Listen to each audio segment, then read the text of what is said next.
watched championship fight since 1978. That's 47 years ago. It's almost half a century. It's going to be the biggest fight in terms of how many people are watching in almost half a century. Is Canelo just too big? Is he just too big for Crawford? Is he too big? Too strong? Too smart? Does he still have the defense? Because Canelo's just been walking fighters down the last 7-8 fights. They've been running from him, and he's just been chasing them around. But that's not Canelo, really. The real Canelo is very slick with his upper body movement and counters. Is he still that guy? Is that even how he should fight Crawford? Or is that giving him too much respect? Marvin Hagler, when Duran moved up to fight him, gave him a lot of respect. Maybe that was a mistake. It was a close fight. But when he fought Hearns, he said, to hell with that, I'm going to get this guy.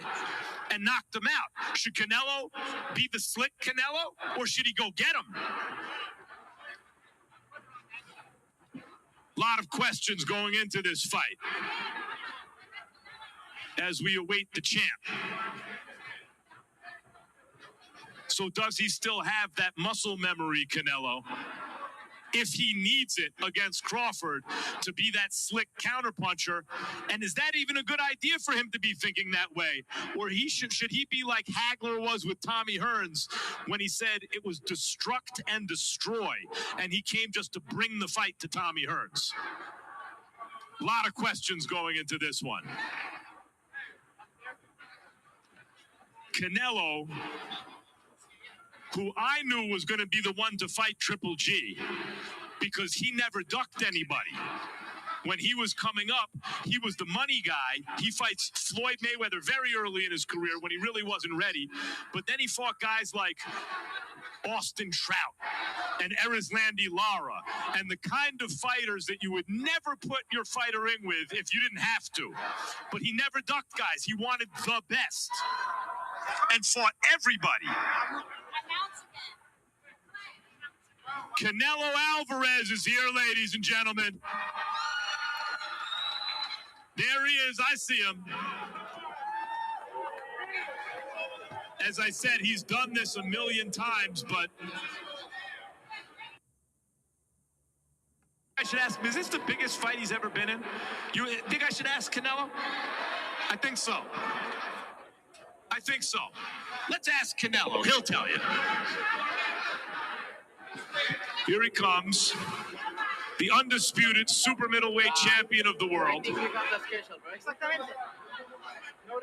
A guy who turned pro as a teenager, 15 years old. And by the way, has been drawing crowds the whole time. Like in Mexico, people could see it early and would sell out arenas as a teenager.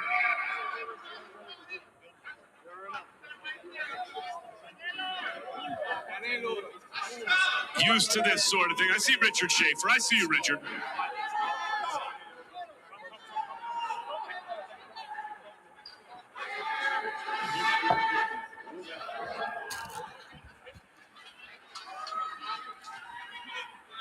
Canelo Alvarez looking not just to defend his title as the super middleweight champion,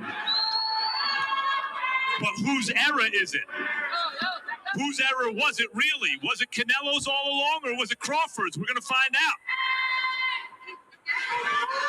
There he is. Hey, champ, always good to see you. I was just asking the question I want to ask you.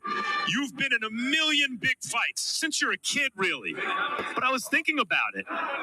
Is this the biggest fight of your career? Oh, it's one of the biggest, for sure. One of, because I'm thinking maybe it's the biggest stadium fight. Oh, if you mean about what is around the fight, yeah, it's the biggest. It'll be seen by the most people, right? Yeah, you're right. Stadium fight, the biggest event. You're right. And this has been your era. But you two are the last two standing from that era, right? Yeah, it's Riyadh season, Netflix, everybody around this fight. You can see that how big is this fight, and you have two of the best pound for pound fighters fighting each other. So Saturday, September 13th, we want to see who's the best. As you have done your whole career, you take big risks. That's why I knew when no one would fight Triple G, you would, because you always have taken big risks. Do you want to tell your fans anything? Because they understand this is a big risk fight. You can't afford to lose to a little guy. Do you want to tell them anything to reassure them that you have this? Solamente agradecerles todo el apoyo que siempre me han brindado. Muchas gracias. Muy agradecido de verlos aquí a todos y contento de representarlos en estas fechas tan importantes que es para México, la independencia de México. Así que gracias a todos y que viva México, cabrones! I'm super grateful for all the support that you always provided to me. I'm really excited to be here. And, well, viva México, cabrones. Thank you, Canelo. Another great event. I can't wait for it Saturday night. I can't wait too. And te hizo un regalo para usted, para el campeón, de todos modos. Y no tacos, no boxing, no live. Fui para buscarte, pero no estás allá. No, acá andamos entrenando, oiga. Gracias, le agradezco mucho. Sacar una foto, por favor.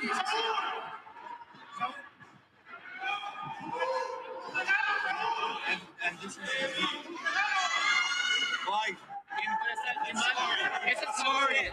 Sorry.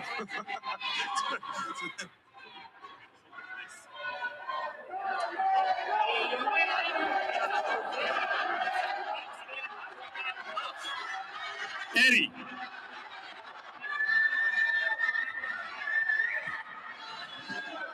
Eddie, I've been wanting to ask you this for a while. Canelo has been one of the most skillful counterpunchers his whole career. But the last 7 or 8 fights, guys are running, and he has to chase them around.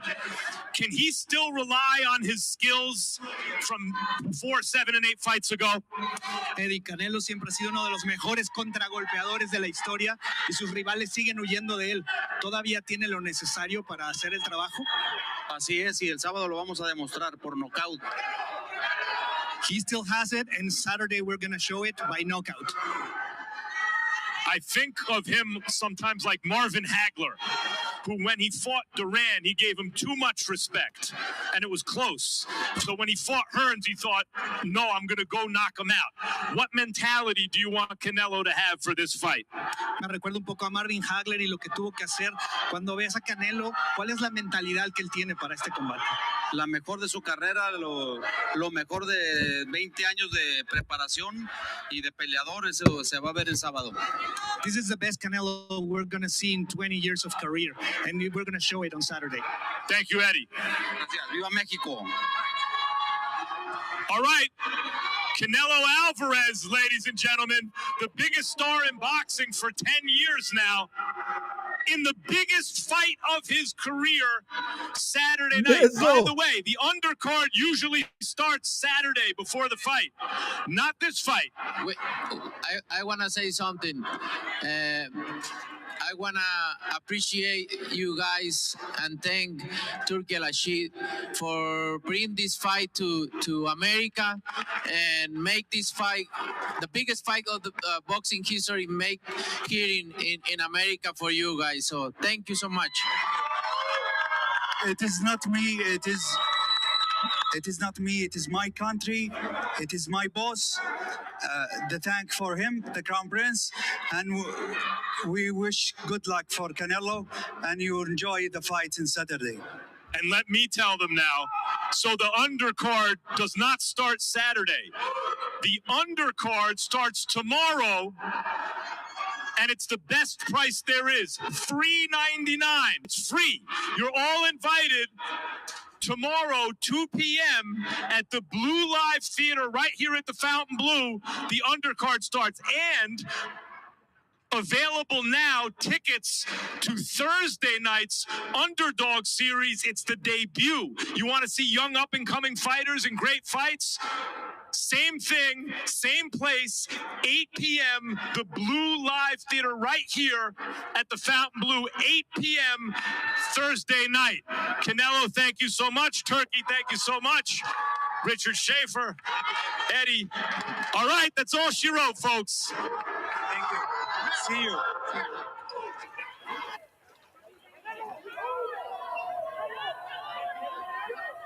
What it do? Well, Keith, we do have, I think, a headline coming out of Max's interview, not with Canelo, but with his trainer, Eddie Reynoso. He said Canelo's going to win by knockout. I hadn't heard that before. Had you? No, and he also said that we're going to see the best Canelo that we've seen in 20 20 years. years. So if there weren't a lot of pressure already on Canelo, his trainer sure put a lot more on him. I mean, that's the prediction we've been waiting for to spice this up. I don't know if it really needs that much more spice, but that's interesting. You know, a trainer saying that my guy's winning by knockout. I did not expect that. I didn't expect it either, based on the build-up toward the fight. I haven't heard anything like that. So, look, man, I think Canelo hearing a lot of people and reading a lot of things about him losing this fight, because many more people now believe that Crawford is going to win than when this fight was first mentioned several years ago. A lot of people thought that it shouldn't even happen. And now there are people who think Crawford has everything it takes to win the fight. I'm sure that's pissed Canelo off and maybe lit a fire in him that hasn't been there for his last several fights, as we alluded to before. And one thing we have not seen, perhaps you have it in the notes, that the last time Canelo knocked the guy out. So the last time he scored a knockout was against Caleb Plant in November 2021 to become the undisputed super middleweight champion. Caleb Plant's a very good 4 years ago, very good. Almost 4 years ago, he was undefeated at the time. You know, didn't fight the highest level of opposition overall, Caleb Plant, but a very good fighter. I want to raise something here, which is Terence Crawford is almost 38. He will be 38 later this month, and Canelo's 35. But Canelo's been fighting as a pro since 15. Canelo has been in more fights. His body has been through tougher fights. He has lost, as we said before. He's fought over 500 rounds, more than twice as many rounds as Terence Crawford. In boxing years, who's the younger fighter? You would have to say Crawford, because really it's only chronologically that Canelo is the younger fighter in this case. And also, it's not only the fights, Mark, because some of these fights have been difficult fights, certainly the Triple G fights, and some of them haven't. But it's the training camps. The training camps take the fighters and trainers always tell us that the camps take a lot out of you. So he's fought almost 70 times. You know, so he's the older fighter, despite that technically he's 35 and Crawford will turn older 38. In boxing years. Let's put absolutely, and Crawford will be 38 in a couple of weeks. So on the flip side, Crawford has gotten to a phase of his career. For a lot of reasons, he's basically fighting once a year. And he's very selective in who he wants, what kind of fights he wants. You know, we saw him over a year ago against Israel Madrimov. Does ring rust factor into this? Well, it's interesting because if you look at Terence Crawford coming off comparable layoffs in the last few years, well, he was coming off basically a one-year layoff when he fought Sean Porter, who gave him one of the toughest fights of his career, but he did knock him out off a long layoff. Now, that was almost 4 years ago. And how was the long layoff with Spence? Well, it wasn't quite as long because he had fought Avanisi in the previous December, so he got not a hard fight and not many rounds, and only went to the 6th round. However, at least he fought, and he was in camp, and it wasn't quite as long a layoff. However, look what happened in his last fight. He had a one-year layoff going into that fight, and he moved up in weight, fought Madrimov is very good, but he wasn't as effective off of a long layoff, and no one will, as good as Madrimov might have been that night and before that, no one will confuse him for Canelo Alvarez, even the 35-year-old Canelo Alvarez who hasn't scored a knockout in almost 4 years. I'll tell you what, I kind of disagree with the Madrimov analysis. I know it's popular, but I was speaking to Crawford this morning. because the Madrimov was sort of unique. He's tall, he was bouncy, he was long. That Canelo doesn't present anything like Madrimov, completely different animals. And I just think that Madrimov had a unique style, a unique rhythm to him. Canelo's more predictable. But let's listen in. I have to say, Keith, you're the best. I got to get you one of these white suits. Well, with my milky white skin, I don't really think that I think white it'd be suits. great. As long as you have the shades. Let's listen to Canelo. Tacos al pastor, rica. And if we get you to answer in Spanish, just the best Mexican fighters. You know, can you talk a bit about? A lot of people call you the best Mexican fighter ever. Who, in your opinion, is if you had to put some of the greatest fighters in Mexico, who do you think are? No, sabes que no me gustaría ponerme a mí ahí todavía no me retiro y creo que mis números van a hablar cuando me retire, pero tenemos grandes peleadores mexicanos como Julio César Chávez, Gilberto Román, Salvador Sánchez, la Chiquita González, Pinito López, demasiados peleadores que te puedo nombrar, no quiero perder ninguno, así que son demasiados todos, mi admiración para todos y muy contento de representar a mi país en este momento. Thank you so much. Gracias.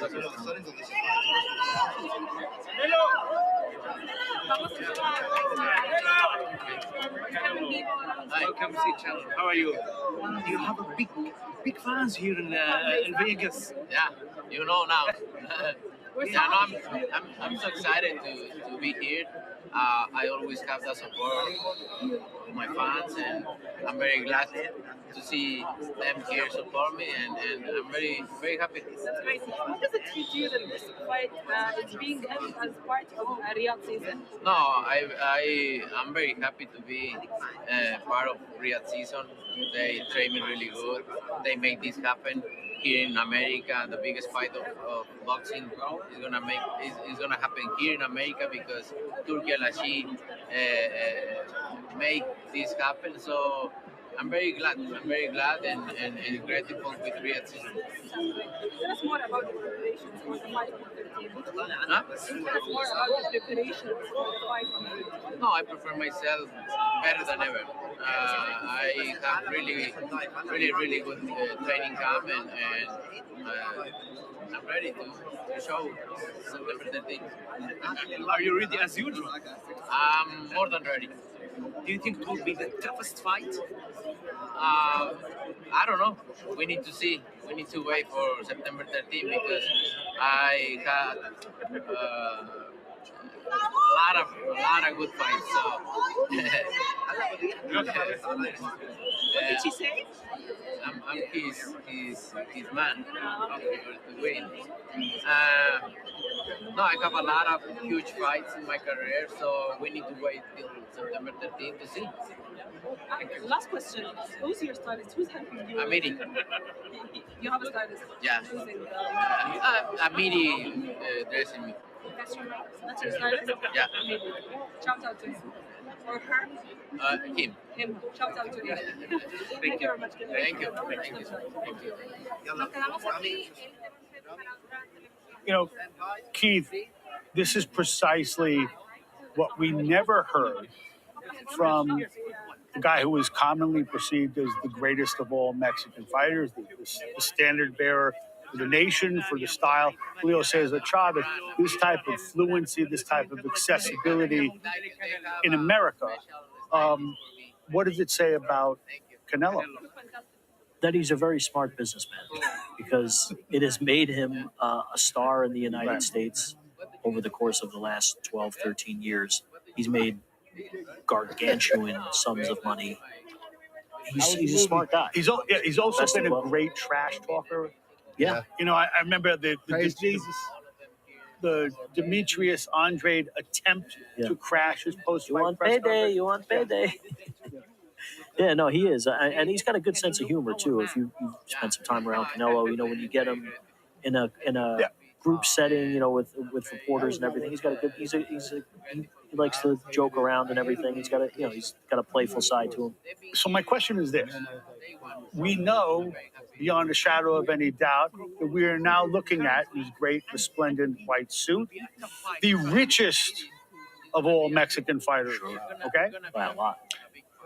Can he ever be perceived as the greatest? By whom? By Mexico. By the world. I don't think so. I don't think he'll ever replace Chavez in the hearts of Mexican boxing. Is there anything that he can do on Saturday night against Terence Crawford that people will leave saying he's the best, he's the man, he's the all-timer, and not Chavez? Or is that just... I don't think... This is a huge fight, Mark. I'm not trying to downplay the magnitude of the fight, but I just think he's perceived as the favorite, as someone who should win the fight because he's theoretically the bigger man, despite that may or may not be true.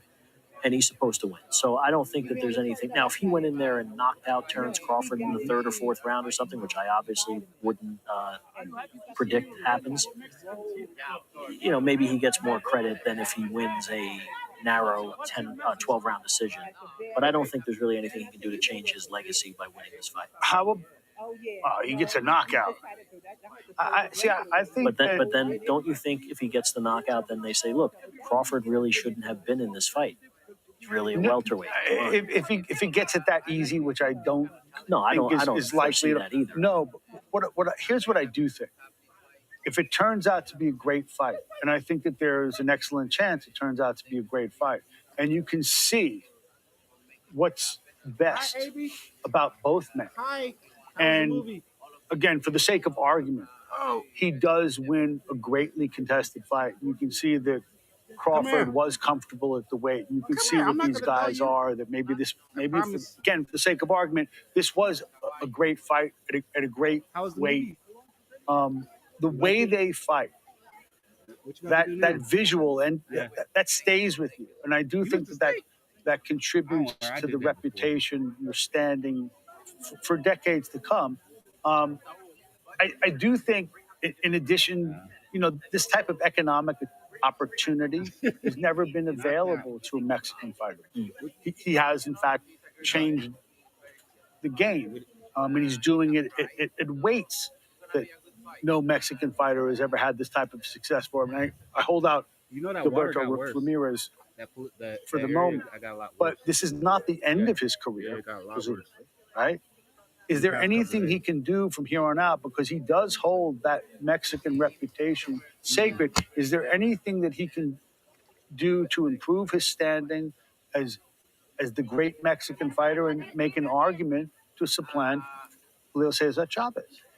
I still don't know if he would supplant Chavez. However, if he were to fight David Benavidez, which is the fight that people have wanted to see for the last several years and he frankly has avoided, and he were to beat Benavidez,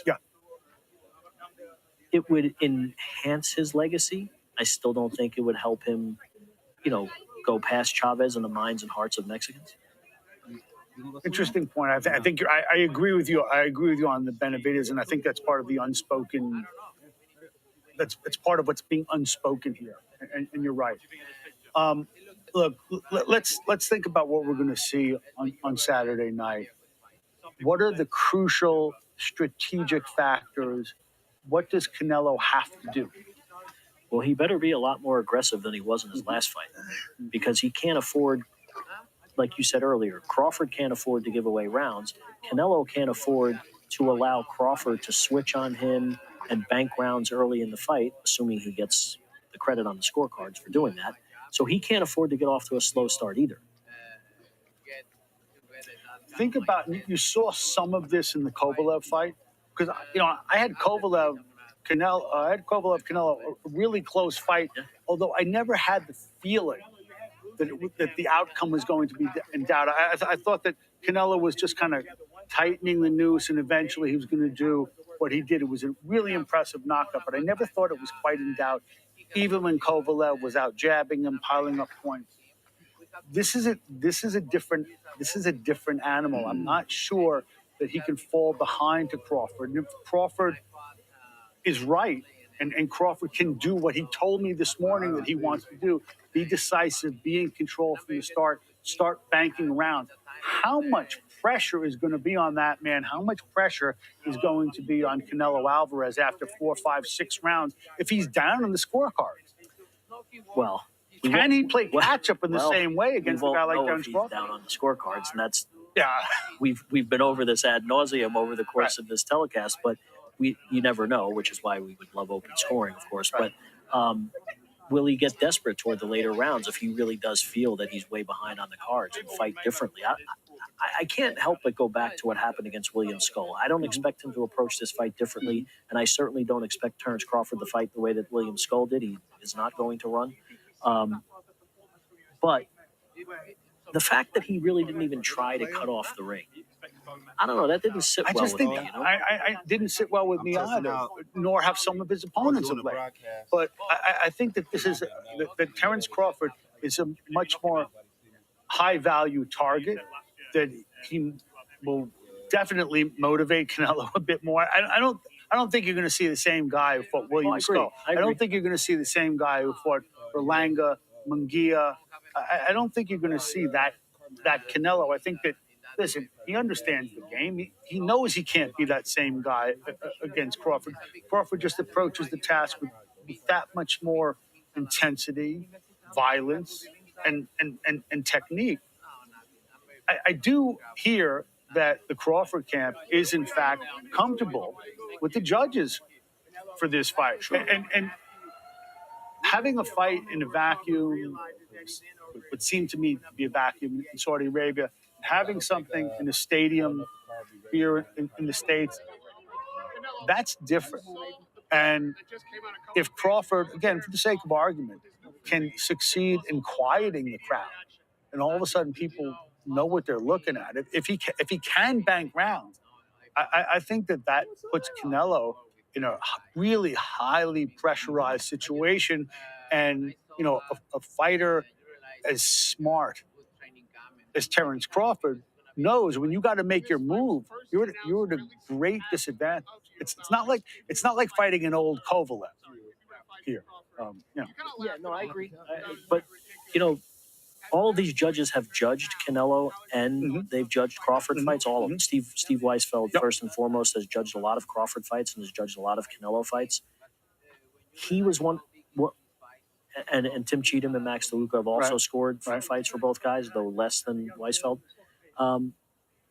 Let's keep in mind, Steve Weisfeld is commonly considered one of the best judges in boxing. I think the best, yeah. However, he did have Dimitri Bivol winning 115-113, as the other two judges did. And in my opinion, and in the opinion of many others who were there and watched it on TV, Dimitri Bivol won at a minimum 8 rounds in that fight, and he probably won 9 rounds, and he didn't get credit for that. So you have to wonder, is there something about the way that Canelo Alvarez fights that judges like Steve Weisfeld favor and could make it more difficult for Terence Crawford than other people might perceive it to be as it's happening? But judges are human too, and it's subjective. It's a subjective science. But judges are human too, but I also think that the idea of this fight, the perception of this fight, is wholesale different than the Bivol fight. I think that, going into the Bivol fight, the presumptive winner, the presumptive favorite, was Canelo. I don't think many people, I don't think people really imagined this thing going to happen the way that it happened. So it almost, my take on this, and again, it's entirely subjective. And if you listen to the broadcast, you heard it as well. People are getting used to the idea, like, oh, wait, this isn't what we thought was going to happen. But because this is such a hyped fight, and because Crawford comes into this being Terence Crawford, a pound-for-pound great, one of the greatest fighters this century, who, if he wins, who knows what he goes down as. I think that people will be, my feeling is that the perception of this fight among the judges will be more even-handed from the jump. You asked a few minutes ago, will Crawford be able to silence the crowd? I was at T-Mobile Arena when Bivol beat him. It was pretty quiet.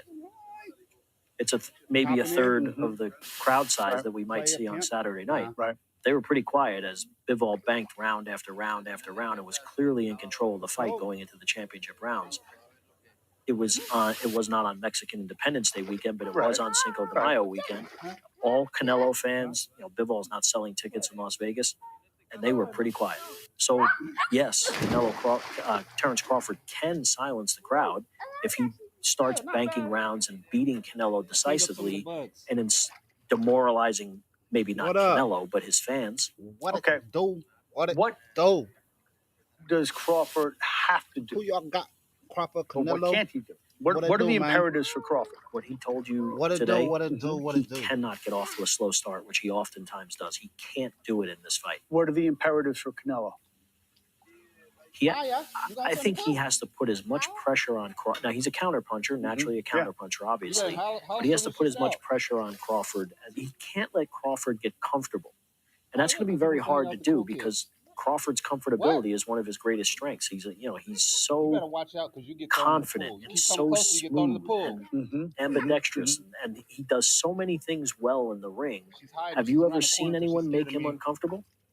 Someone needs to make him uncomfortable, and that's something that Canelo can't sit there. I guess Kavalauskas for about 30 seconds, right? And Gamboa for maybe around that same amount of time. Look what happened to Gamboa, right? And that's what I'm saying. So but Canelo can't stand there and let Crawford do what he wants. He's going to have to be much more active than he was in his last fight, much more aggressive. See, I think there's another really interesting variable here, maybe the most crucial of the fight outside of who starts better, okay?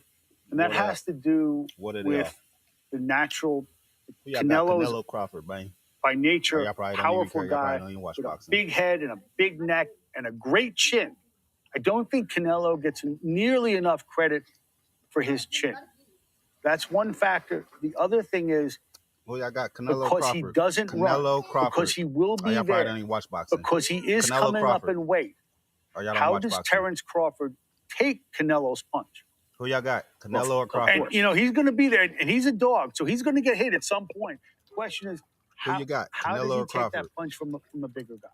Yeah, that's the whole fight in a nutshell. Because he's the perceived smaller guy. Hey, what I tell you? Canelo's a big puncher. He hasn't been as aggressive or as assertive as we'd like to have seen him in his last several fights. But he's a huge puncher. He's a great counter puncher. His timing is impeccable at times, but he doesn't look like the same Canelo guy. Or Crawford, man? I would say that. Canelo or Crawford, man? From an aggression standpoint, Canelo. Yeah, he's winning fights. But he doesn't look like he has that killer instinct, as we mentioned earlier, that he's had. Because he hasn't had a killer in front of him. Right? I wouldn't say that all of these guys have run. Berlanga didn't run. He just he wasn't nearly good enough to beat Canelo, but he didn't run. I think that, one of the things that happened with Berlanga, when he gets knocked down. Glad you got, if it's a weekend, you get thrown in the water. As you say, Berlanga is in a class with Canelo Alvarez. That much. I've seen it on the other side. We know. Yeah, I've seen it. I think this comes down Did you see Cupcake? One of the reasons why stylistically this fight should work. With the one I is told you? Because Terrence Crawford is a dog's dog. Oh, she's right. He's right by all of his technique, for all of his boxing acumen, he's there to fight. And what happens when you come up in weight against a naturally bigger guy who has a great chin? I know that he's handled big guys. I've seen Terrence Crawford handle big guys in the gym. This is different. This is smaller gloves. This is a guy who's accustomed to the weight. Damn, I meant to ask you. I do think because of the kind of fighter Terrence Crawford is, when you put these guys together and you do the sort of the boxing calculus, something's got to give, and that's why I love this fight. Yeah, that's what makes it a fascinating fight. But to your point, that could lead to his downfall. That dog in him that is going to make him stand there and fight, obviously could lead to him getting knocked out. And that's what everybody wants to see. And it's all predicated on me because Terrence Crawford won't back down at some point. He's going to get his. That's what makes it interesting. Can he stand up to Canelo's punch? Can he break Canelo's chin? And can Canelo, conversely, do something we've never seen before, which is beat Canelo Crawford or beat Terrence Crawford? Or, as Eddie Reynoso just said, and this is kind of your headline, Can Canelo actually do what Reynoso said and knock him out, knock out Terence Crawford? And I don't see Crawford's a great fighter and a first ballot Hall of Famer, obviously one of the best of this generation. I've had him at the top of my pound for pound list for a very long time, despite arguments from a lot of people. But I don't see him knocking Canelo Alvarez out. I don't see it. The guy's got a granite chin. Mark, I actually do think he does get a lot of credit for his chin. It's one of his best assets. I mean, since that Cotto fight, which we mentioned earlier, you see, when he's been buzzed in fights, he's hit it well. Because he has mentioned at times that people hurt him a little bit or he felt a particular shot in the fight, but he's good at masking it. He's got a granite chin.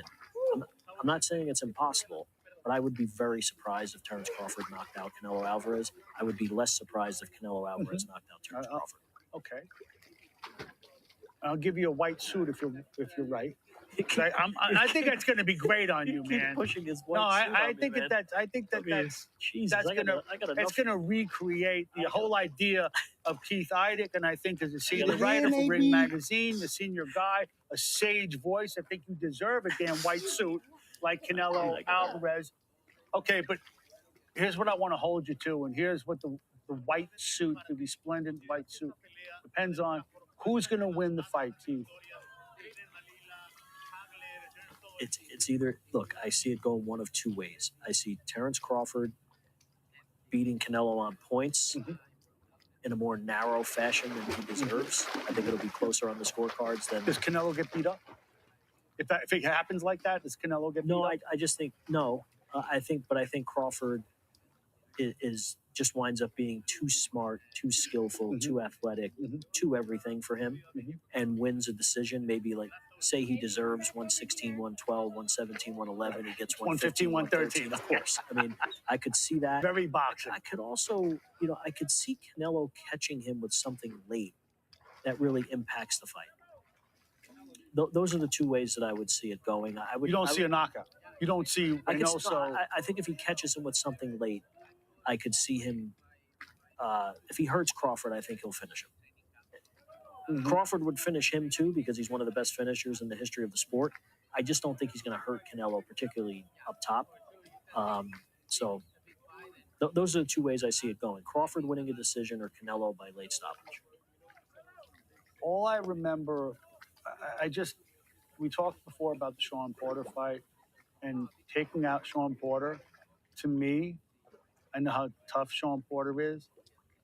It opened up my sense of possibility for Crawford. I don't know if he knocks him out. I'd lean toward him winning on points. I think your analysis is in fact astute, that if he does win on points, the scorecards will be tighter than they should have been. But I could see this going either way, and I think it's going to be a hell of a fight because you have two very violent fighters when they're at their best. And I think that certainly Crawford will demand of Canelo Alvarez that he be at his best.